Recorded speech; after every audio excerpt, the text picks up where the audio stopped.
जी हाँ नाज़रीन, drama serial तरबिन की नए आने वाली एपिसोड में आप देखेंगे कि वकास अनवर को फ़ोन कर कर कहेगा कि तुम कैसे बाप हो, मैंने तो सिर्फ मीरब को पाला है और मुझसे उसकी ये हालत नहीं देखी जा रही और तुम तो उसके सगे बाप हो। फिर तुमने ये कैसे बर्दाश्त कर लिया कि तुम्हारी बेटी इस हालत में कराची आई है और तुम्हें कोई फिक्र तक नहीं और तुमने पलट कर आकर भी नहीं देखा कि तुम्हारी बेटी जिंदा भी है कि मर गई। जिस पर अनवर कहेगा नहीं ऐसी बात ना करो वकास, वो मेरी बेटी है, इकलौती बेटी। जिस पर कहेगा वकास तो तुम्हें उसका ख्याल उस वक्त क्यों नहीं आया जब भाभी बेगम ने उसे वहाँ से धक्के देकर बाहर निकाल दिया। जिस पर कहेगा अनवर मैं मजबूर था क्योंकि मीरब की गलती ही इतनी बड़ी थी। जिस पर कहेगा वकास के कोई ऐसी गलती नहीं थी, अगर इसको बात को बैठकर समझाया जाता तो भी समझाया जा सकता था, लेकिन तुमने तो उसकी फेवर ही नहीं की है। तुम जानते हो कि मीरब का क्या हाल है, उसने स्ट्रेस लेकर कितना बुरा हाल कर लिया है अपना।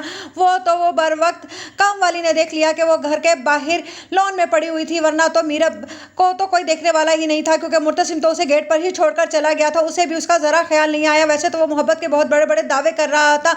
जिस पर कहेगा अनवर अच्छा तो मैं आता हूँ कराची और फिर देखता हूँ। जिस पर वकास कहेगा अब मैं अपनी बेटी को कहीं भी नहीं जाने दूंगा, मैं ये नहीं सोचूंगा कि वो तुम्हारी बेटी है क्योंकि मैंने उसे पाला है और अब मैं ही उसको देखभाल करके उसको उसकी उसी हालत में लाऊंगा जिस हालत में मैं उसे हवेली छोड़कर आया था। और अब यहाँ पर आने की किसी को भी कोई जरूरत नहीं है, अब माँ बेगम खुद भी आएंगी तो मैं कभी भी मीरब को वापस हवेली जाने नहीं दूंगा। और मुर्तसिम से भी मुझे हिसाब किताब करना है कि वो मेरी बेटी के साथ इतनी बड़ी ज्यादती कैसे कर सकता है जबकि गलती बहन की भी है और उसने मरियम को तो माफ करके उसी हवेली में रखा हुआ है और मीरब को कैसे निकाल